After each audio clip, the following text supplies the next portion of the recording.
할렐루야. 아멘. 우리가 오늘 이 예배를 드릴 때에 한 가지 잊지 말아야 될 것이 있습니다.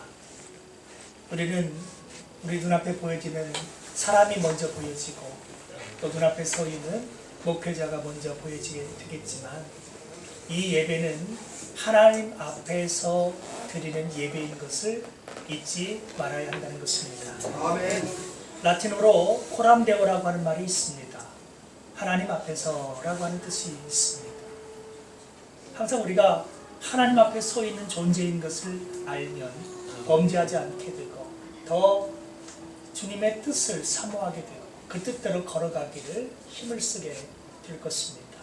오늘 말씀이 하나님 앞에서라고 하는 제목인데 오늘 말씀 속에서 본문 말씀 속에서 베드로는 하나님 앞에서 어떻게 살아갔고 또 고넬료는 하나님 앞에서 어떤 삶을 살았는가 이것을 보면서 이제 우리 또한 하나님 앞에서 어찌 살아가야 할까를 결단할 수 있는 귀한 그러한 은혜 시간이 되어지기를 주님 이름으로 축원을 드립니다. 아멘. 아시다시피 베드로라고 하는 사람은 유대인으로서 자기의 고집과 아집이 있습니다. 이방인과 교제할 수 없었던 사람, 율법을 철저히 지키고 율법 안에서 살아가야 되는 그런 사람이었다는 것입니다. 이 베드로라고 하는 사람이 심지어는 죽은 사람도 살리는 권능을 현재 하나님께로부터 받아 가지고 있는 사람입니다. 근데 이 사람이 하나님께서 몇 번이나 환상 중에 그 먹을 수 없는 것들을 먹게 하셨을 때에 먹으라고 지시하셨을 때에 나는 그것을 먹을 수 없습니다라고 거절을 했더랬습니다. 아무리 하나님의 말씀이어도 거룩하지 아니한 것, 깨끗하지 않은 것은 정결하지 않은 것은 내가 먹을 수가 없습니다. 이렇게 거절을 했는데요. 이 베드로가 지금 오늘 말씀에 보면 이방인인 고넬료의 집을 향해서 걸어가고 있습니다. 그리고 고넬료 집에 들어갑니다. 이것은 무엇을 보여주고 있습니까? 하나님 앞에서의 나의 고집과 아집을 꺾었다는 것입니다. 하나님의 뜻이 내 뜻이 되었다는 것입니다. 우리가 하나님 앞에서 살아가는 삶은 하나님을 내가 설득시키는 삶이 아니라 나의 고집으로 하나님을 굴복시키는 것이 아니라 하나님의 뜻과 하나님의 계획 속에 내 모든 것을 낮추고 맞추는 것입니다. 오늘 그 본문 말씀 24절에 보면은요, 한번 좀 읽어보죠. 이제 말씀 속에서 어떻게 베드로가 하나님 앞에 서서 살고 있는가를 한번 보도록 하겠습니다. 24절 시작. 이튿날 가이사랴에 들어가니 고넬료가 그의 친척과 가까운 친구들을 모아 기다리더니 베드로가 하루길을 더 걸러서 이튿날째 이제 요파에서부터 이제 이 가이사랴까지 왔습니다. 그는 오는 동안 내가 잘못 결정을 했는가 보다, 내가 감성적으로 잘못 결정을 했는가 보다 하고 이방인과의 교제를 거부하고 다시 돌아갈 수 있는 시간이 충분했습니다. 그러나 그는 끝까지 돌아가지 않고 하나님께서 명하신 이방인을 만나는 이 길을 끝까지 걸어갔습니다. 가이사랴 거기에서 이제 백부장인 고넬료를 만나기 위해서 그의 초대를 마다하지 않고 지금 걸어가고 있는데 이것은 아까도 말씀드린 것처럼 자신의 원래 생각과는 다른 길, 다른 삶인 것입니다. 이것은 하나님께서 그에게 깨닫게 하시고 그에게 명하신 삶인 것이고 그러한 길인 것입니다. 오늘 베드로는 하나님 앞에서 자신의 모든 것을 꺾고 하나님의 뜻을 순종하는 길을 택한 것입니다. 그래서 이제 가이사랴까지 가게 되었는데 막상 가보니까 거기에 누가 기다리고 있습니까? 고넬료라고 하는 사람이 기다리고 있습니다. 오매불망 이 베드로가 오기를 학수고대하면서 고넬료가 기다리고 있는데 그가 기다릴 때에 홀로 기다리지 아니하고 그는 다른 많은 사람과 함께 기다리고 있었습니다. 누구와 함께 기다리고 있었습니까? 24절 뒤에 보면 고넬료가 그의 친척과 가까운 친구들을 모아서 기다리고 있었다는 것입니다. 이것은 하나님 앞에서 그가 얼마나 하나님의 은혜를 사모하고 얼마나 하나님의 그러한 능력을 입기를 원하는지를 잘 보여주는 대목인 것입니다. 그는 하나님께서 천사를 통해서 자신에게 베드로를 초청하라고 그렇게 지시하셨을 때에 이 명령을 귀하게 여기고 자기가 할 수 있는 한 자기의 친척들 그리고 자기의 친구들을 다 모았습니다. 이 하나님의 은혜를 혼자 누리려고 하는 것이 아니라 이 은혜를 어떻게 하면 내가 내 사랑하는 모든 사람들과 함께 나눌 것인가. 얼마나 이 하나님의 은혜를 소중히 여겼으면 하나님의 능력을 소중히 여겼으면 자신의 사랑하는 친척과 친구들을 다 불러 모았겠습니까? 이것은 고넬료의 하나님을 사랑하는 모습이고 그리고 이웃을 사랑하는 모습의 또 다른 모습인 것입니다. 하나님의 뜻에 순복하여서 걸음을 띈 베드로와 하나님 앞에서 여러 영혼들을 함께 주님의 말씀 속에 인도하고 있는 이 고넬료의 모습이 아름답게 합쳐지고 있는 것입니다. 모두가 기다리고 있는 그 자리에 베드로가 드디어 초청이 되어 있는 것입니다. 그런데 이 베드로를 맞이할 때에 고넬료의 모습을 보면 범상치가 않습니다. 특별한 모습으로 오늘 고넬료가 베드로를 맞이하고 있는 것을 볼 수 있습니다. 자, 한번 25절 말씀 읽어보지요. 시작. 마침 베드로가 들어올 때에 고넬료가 맞아 발 앞에 엎드려 절하니. 예, 베드로가 이제 초청을 받아서 저 멀리 요바에서부터 이 가이사랴까지 이제 그 주님의 부르심 속에서 왔어요. 왔는데 이 베드로를 바라볼 때에 고넬료가 어떻게 행동을 했습니까? 가만히 서서 목례만 이렇게 한 게 아닙니다. 오늘 그는 이 베드로를 볼 때에 발 앞에 엎드려서 절을 하고 있습니다. 그것은 그가 베드로를 마치 어떤 신적인 사람과 같이 귀하게 여기고 마치 그를 경배하는 듯한 그런 모습을 보여주고 있는 것입니다. 생각해 보십시오. 이스라엘, 유다를 다스리고 있는 그 로마의 군대의 한 장교입니다. 권세를 가지고 있는 사람입니다. 로마 사람 앞에서 유대인이 굴복할 수는 있을지언정 로마 사람이 굴복하기란 쉽지 않습니다. 그 권세와 그 영광을 가지고 있는 자가 이 유대인 앞에 어떻게 고개를 숙이겠어요? 그러나 그는 하나님께서 보내신 주의 종인 줄 알고 천사를 통해서 지시하신 특별한 사람인 줄 알고 그에게 쭉 엎드려서 자기 자신을 낮추고 있는 모습을 볼 수 있습니다. 하나님 앞에서 한없이 자기 자신을 낮추고 있는 이 고넬료의 겸손한 모습을 볼 수 있는데 오늘 우리는 하나님 앞에서 내 자신의 여러 가지 것을 정말 주님 앞에 낮추고 살아가고 있는지를 이 말씀 속에서 한번 검토해 봐야 하는 것입니다. 아멘. 신앙생활을 하면 할수록 우리가 혹시 목이 곧고 우리가 더 고개를 뻣뻣이 쳐들고 우리의 자만과 교만과 이기심이 혹시 고개를 들고 있는 삶은 아닙니까? 하나님 앞에서 주님의 은혜 앞에서 우리가 철저히 나 자신을 낮추고 엎드릴 수 있는 그런 심령이 되어져야 하는 것입니다. 아멘. 자, 오늘 근데 고넬료는 베드로라고 하는 사람 앞에서 지금 엎드리고 있어요. 베드로가 어떤 존재인지 아직 잘 몰라요. 천사의 지시를 받아서, 즉 하나님의 지시를 받아서 그 귀한 존재가 오니까 감격해서 엎드리고 있으나 마치 로마의 황제를 대하듯이 어떤 우상을 섬기는 그러한 그 우상을 섬기는 신도들이 그 우상 앞에 엎드리듯이 오늘 고넬료는 지극한 어떤 그러한 존귀를 엎드려서 지금 표하고 있는데 사실은 이게 원래 잘하고 있는 거예요, 못하고 있는 거예요? 이게 바른 모습이 아니에요? 바른 모습은 아닙니다, 사실은. 이방인이었던 그가 오늘 베드로 앞에 엎드리고는 있습니다만은 원래 모든 존귀와 영광은 누구에게만 올려드려야 되는 것입니까? 하나님께만 올려드려야 되는 것입니다. 근데 이 고넬료가 하나님께서 보내신 주의 종 앞에서 엎드려서 절하는, 즉 경배하는 이런 모습을 가질 때에 몰라서 그러는 것이죠. 어쨌든 그는 하나님 앞에서 극진한 예를 다해서 주의 종을 모셨습니다. 그런데 바로 이때에 베드로의 행동을 보면 하나님 앞에서 우리가 어떻게 서야 하는가를 알 수 있습니다.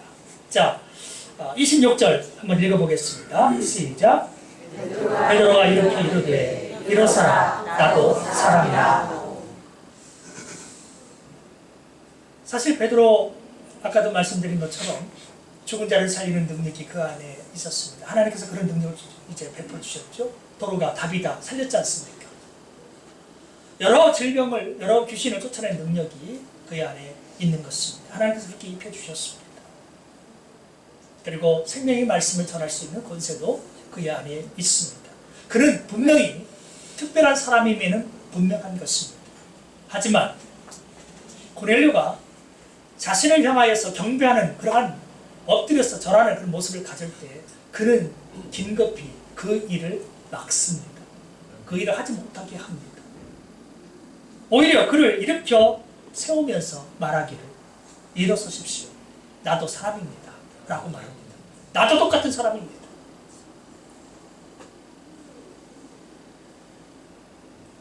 고넬료가 어쩌면 베드로를 신적인 존재로 봤을 수 있지만 그는 자신이 한사코 똑같은 사람, 나도 똑같은 죄인, 나도 똑같은 당신과 똑같은 그런 성정을 가지고 있는 사람에 불과합니다. 라고 얘기합니다. 나는 경배받을 대상이 아니라는 것입니다. 당신이 엎드려야 될 대상은 누구다는 겁니까? 하나님밖에는 없다는 것입니다. 나는 하나님이 아닙니다. 이 영광을, 이 경배를 나는 받을 수가 없습니다. 나는 당신과 똑같은 사람에 불과합니다. 하나님 앞에서 오늘 베드로의 모습을 보십시오. 세상이 자기를 그렇게 오해하고 있음에도 불구하고 그냥 묵묵히 그 경배를 받는 것이 아니라 그 경배는 하나님께 올려드리는 것을 이제 의미하면서 나는 사람입니다. 일어서십시오 라고 얘기합니다. 우리가 신앙생활을 하면서 목회자부터 비롯해서 모든 사람들이 하나님의 영광을 이걸 찬탈하는 그런 자리에 서서는 결코 안 되는 것입니다. 아멘. 때로 가끔 매스컴에 이렇게 등장하는 교회의 모습들을 보면 참 가슴 아픈 오늘의 현실의 모습을 봅니다. 여러 교회들이 잃어버린 영혼들, 죽어가는 영혼들, 한 영혼을 건지기 위해서 그렇게 수고하고 애쓸 때에 매스컴에서 교회의 어떤 부조리라든지 이런 것이 한 번씩 터질 때마다 얼마나 많은 크리스찬들이 상처를 입고 또 교회에 오고 싶어 하는 사람들이 교회를 등지는지 모릅니다. 그런데 그런 모습들을 보면 제왕적인 어떤 왕적인 권세를 부리고 있는 그러한 교회 목회자의 모습들이 종종 등장을 합니다. 사랑하는 성도 여러분, 오늘 그런 모습은 성경적으로 바른 모습이 아닙니다. 성경을 통해서 주의 저 모습, 이 베드로의 모습을 보면 어떤 모습이죠? 겸손한 모습이라는 것입니다. 하나님 앞에서 우리가 어떻게 살아가야 되는 것이냐? 아무리 내가 권세를 가지고 있고 말씀을 가지고 있고 별의별 능력이 다 내 안에 있어도 나는 똑같은 뭐예요? 사람인 것을 드러내면서 하나님 앞에 자신을 낮출 수 있는 사람이 앞으로 하나님께서 더 크게 들어 사용하는 사람이지, 내가 경배를 진짓받고 그러한 어떤 세상의 영광을 취하려고 하다 보면요 결국은 사탄의 자리에 서게 되는 것입니다. 아멘. 사탄은 하나님께 돌려드릴 영광을 자신이 취하기를 원합니다. 모든 경배를 자신이 받기를 원했어. 우리는 하나님 앞에서 날마다 내 자신의 육신을 쳐서 부정시키고 내 시간을 하나님 앞에 드리고 내 삶을 하나님 앞에 전인격적으로 드릴 수 있는 이런 인생이 되어져야 하는 것입니다. 아멘. 일으켜서 세우면서 일어서십시오. 나도 사람입니다. 아무 능력이 없는 사람이 이런 얘기 하기는 쉬워요. 별 권세가 없는 사람이 하기는 쉬워요. 그러나 세상이 바라볼 때 특별한 사람, 권세 있는 사람, 능력 있는 사람으로 보고 있는 사람이 이런 얘기하기가 쉽지는 않습니다. 왜냐하면 쉽게 교만해질 수 있기 때문에, 쉽게 자기 중심이 될 수 있기 때문입니다. 그렇지만 오늘 이 베드로는 하나님 앞에 자신의 삶이 있는 것을 알고 있습니다. 하나님이 자신을 보내신 것을 알고 있기에 내가 하나님의 자리에 설 수 없음을 깨닫고 나도 사람입니다 라고 고백할 수 있었습니다. 하나님은 우리의 눈에 보이지 않는 하나님의 영이신 분이십니다. 그러나 그분이 보이지 않는다고 해서 없는 게 아닙니다. 우리는 항상 하나님을 의식하고 하나님을 믿음의 눈으로 바라보면서 그분 앞에 나 자신을 한없이 낮출 수 있는 그런 존귀한 삶이 될 수 있기를 주님 이름으로 축원해 드립니다. 아멘. 나도 사람이라 얘기하면서 고넬료를 이렇게 세우는데 그와 여러 가지 얘기를 나누면서 집안에 들어가 보니 여러 사람이 모여 있는 것을 볼 수 있었습니다. 나 같은 것이 무엇이건데 하나님께서 나 같은 종을 보낼 수 있어 여러 사람을 만나게 하셨을까? 오늘 이 베드로가 이제 모인 사람들 앞에서 그러한 고백을 합니다. 자, 28절 한번 28절과 9절 말씀을 한번 읽어보지요. 시작. 이르되 유대인으로서 이방인과 교제하며 가까이 하는 것이 위법인 줄은 너희도 알거니와 하나님께서 내게 지시하사 아무도 속되다 하거나 깨끗하지 않다 하지 말라 하시기로 부름을 사용하지 아니하고 왔노라. 묻노니 무슨 일로 나를 불렀느냐. 오늘 베드로가 여기까지 온 것은 고넬료의 단순한 부르심이 있어서 온 게 아닙니다. 혹은 자기 자신이 열린 마음이 미리부터 있어서 다른 사람하고 틀리게 유대인과는 다른 어떤 특별한 열린 마음이 있어서 어떤 그 넓은 아량으로 여기까지 온 것도 아닙니다. 그는 위대한 사도였지만 자기 자신이 이 자리에 오기까지는 하나님께서 자기 자신을 변화시키셨음을 이 많은 사람들 앞에서 고백했습니다. 보통 사람들은 기왕에 좋은 게 좋은 거라고 여기까지 왔을 때는 내가 참 아량이 넓어서 여기까지 왔습니다 할 수 있어요. 포장할 수 있잖아요. 얼마든지 당신에게 초대 속에 내가 그냥 응답했습니다. 당신이 귀해서 혹은 내가 귀해서 서로 마음이 맞아서 이렇게 오게 됐습니다. 만나게 됐습니다. 얘기할 수 있겠지만 오늘 베드로는 이 만남이 이루어지기까지는 나는 원래 그런 생각을 품지 않았었는데 하나님께서 나를 변화시켜서 가라고 하셔서 그분의 뜻에 따라 내가 여기까지 왔음을 고백하고 있는 것입니다. 아멘. 하나님 앞에서 그는 자신의 부끄러운 모습을 숨기지 않았어요. 자기 자신이 과거에 편협한 그런 사고방식을 가지고 있었던 사람인 것을 오히려 드러냈습니다. 나는 유대인으로서 이방인과 교제할 수 없는 그러한 사람의 생각과 가치관을 가지고 있었습니다. 그래서 유대인으로서 이방인과 교제하며 가까이 하는 것이 위법인 줄로 나는 생각했던 사람입니다.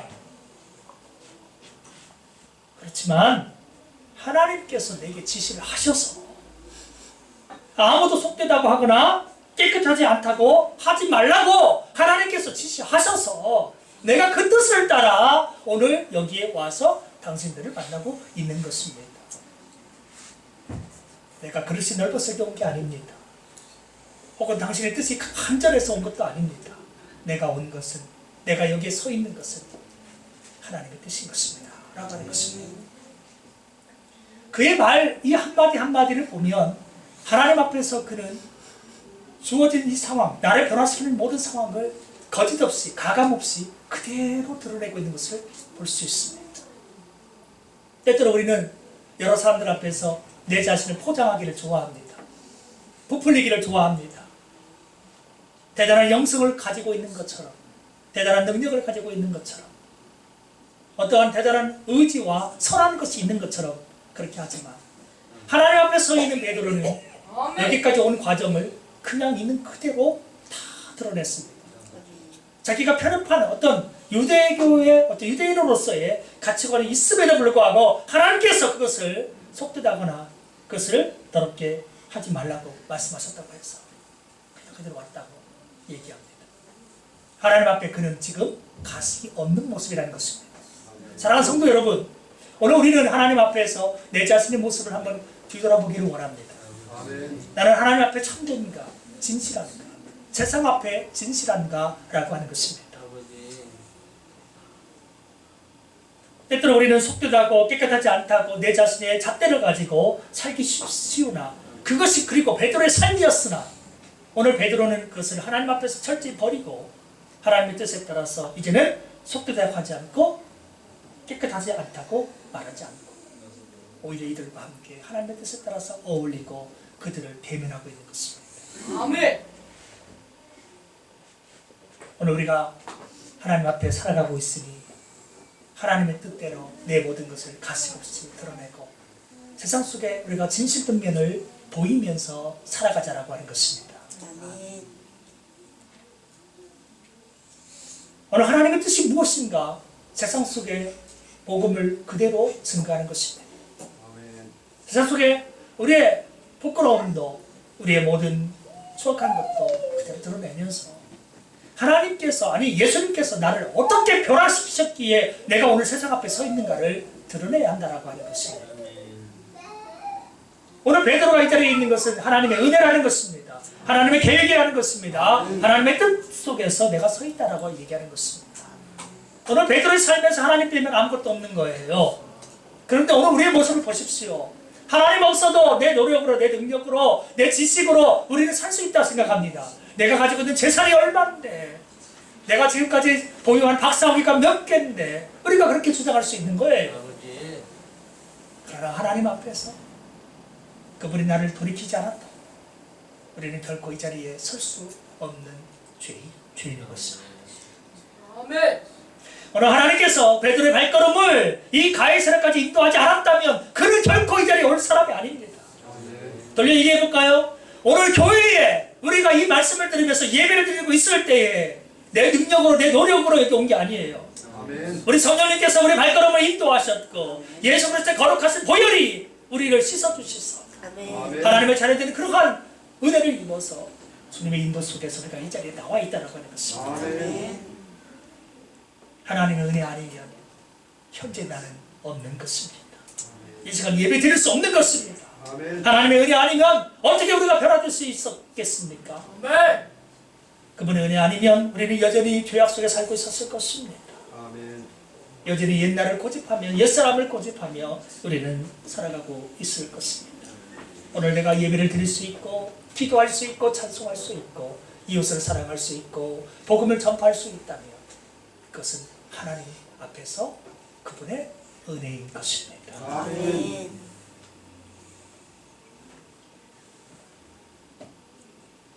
오늘 하나님의 부르심을 입어서 하나님의 지시하심을 따라서 그는 이곳에 왔음을 고백한 것입니다. 그리고 나를 부른 목적을 물어봅니다. 그럴 때 고넬료 또한 하나님 앞에 서 있는 베드로의 이러한 겸손의 모습처럼 고넬료 또한 이 베드로 앞에 뭐라고 고백하는가를 한번 보세요. 그도 겸손한 모습을 가지고 있습니다. 자, 이제 30절 그리고 31절 한번 두 개 구절을 한번 읽어보겠습니다. 시작. 고넬료가 이르되 내가 나흘 전 이맘때까지 내 집에서 제9시 기도를 하는데 갑자기 한 사람이 빛나는 옷을 입고 내 앞에 서서 말하되 고넬료야 하나님이 내 기도를 들으시고 내 구제를 기억하셨으니.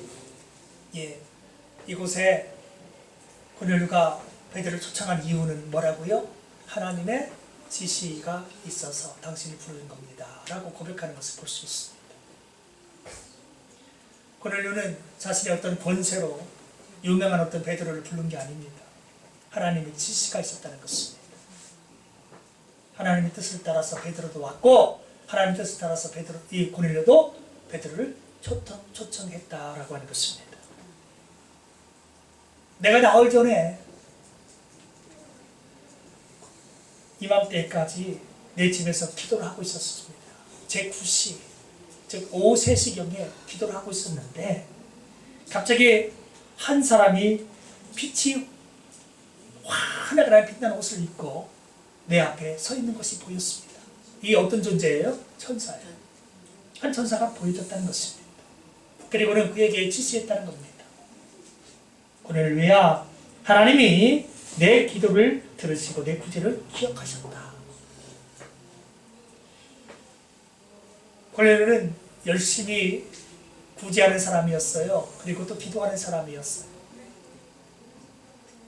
로마 사람으로서 이스라엘을 압제해도 누가 뭐라고 할 사람이 없어요. 그런데 그는 로마 사람이지만 이스라엘 백성들을 사랑했습니다. 그리고 아낌없이 구제하고 도와줬습니다. 그리고 이방인이었지만 하나님을 섬기는 믿음 가운데 살아갔습니다. 오늘 이 사람이 열심히 구제하고 기도했는데 하나님께서 먼저 기억하신 것은 무엇인가 하면 기도 그리고 순서가 구제입니다. 기도와 구제를 기억하셨다. 하나님 앞에서 우리가 어느 것을 먼저 신경 쓰면서 살아가야 되느냐, 어느 것을 먼저 그 주안점을 두면서 살아가야 될 것이냐, 그것은 경건생활이라는 거예요. 경건생활. 아멘.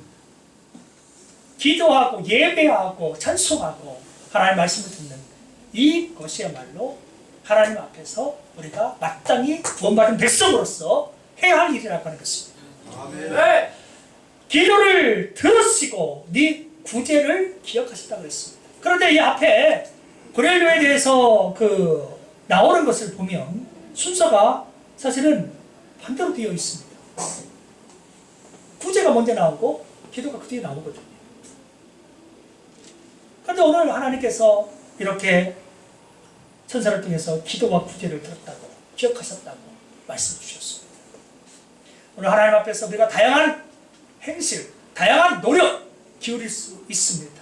여러 가지 모습을 가지고 우리가 살아갈 수 있지만 하나님 앞에서 우리가 먼저 해야 할 일은 하나님을 바르게 예배하는 일, 이 일이 중요한 일이라는 것을 기억하셔야 될 것입니다. 아멘. 하나님 앞에서 시간은 많으니까 아무 일이나 그냥 하면 되는 거 아니야 라고 우리가 말할지 모르지만 하나님께서 순서를 굳이 바꿔서 소개하는 데는 이유가 있다는 것입니다. 우리가 영적인 것, 하나님과의 바른 관계를 유지하는 이것이 1순위라는 것입니다. 아멘. 이 일을 똑바로 해야 우리가 하나님 앞에서 살아가는 사람이지, 세상 일 다 하면서도 예배 시간 빠져버리고 하나님을 섬기고 경배하고 기도하고 찬송하는 일을 등한히 한다면 구제만이 능사가 아니라는 거예요. 구제도 하나님 앞에서 행해야 되는 일이고 하나님이 그것도 기억하시지만 먼저 기억하신 일은 무엇이다? 기도다는 거예요. 아멘. 하나님의 음성을 듣는 것, 그것을 우리가 먼저 해야 된다는 것입니다.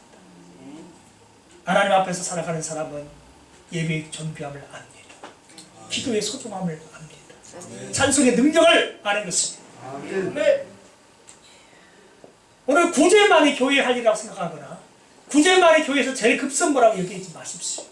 그것도 교회가 당연히 해야 할 일 중에 하나입니다. 아멘. 그러나 우선순위는 있습니다. 하나님을 기도하는 일, 하나님 앞에 예배하고 찬송하는 일, 하나님 앞에 말씀 듣고 순종하는 이것이야말로 1순위인 것을 먼저 기억하셔야 된다는 것입니다. 아멘. 오늘 하나님께서 천사를 보내서 기도와 그 구제를 기억하셨다라고 말씀해 주셨다는 것입니다.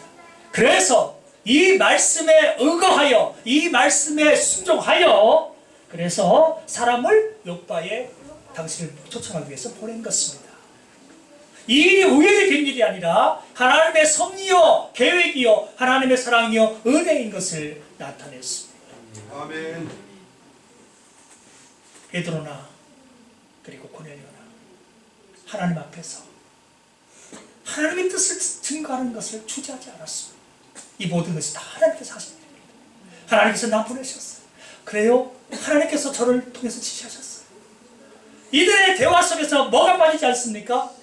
주인공이신 하나님이 떠나지 않습니다. 하나님이 드러나는 겁니다. 이 말에도 하나님, 저 말에도 하나님, 이런 행실에도 하나님, 저러는 자도 하나님 의식해서 저랬고, 말리는 자도 하나님 때문에 아니에요, 나도 사람이에요, 말리는 거예요. 철저히 생활의 중심이 누구냐? 하나님이신 것입니다. 아멘. 그렇다면 우리 삶도 철저히 누구 중심이 되어야 되는 것입니까? 하나님 중심이 되어야 되는 줄로 믿습니다. 아멘. 하나님 중심에서 하나님 앞에서 살아가는 사람은 하나님 중심이 될 수밖에 없다는 것입니다. 아멘. 그러나 하나님을 의식하지 않는 사람은 삶의 중심이 하나님이 아닌 내가 되기 쉽사인 것입니다. 내가 아닌 혹은 또 다른 사람이 주인공이 될 수 있어요. 재물이 중심이 되기도 하고 권력이 중심이 되기도 하고 출세가 중심이 되기도 하고 오늘 우리는 이 모든 자리에서 하나님 아닌 다른 것을 다 뒤로 치우고 하나님이 내 삶의 중심이 되어지도록 마치 베드로처럼 그리고 고넬료처럼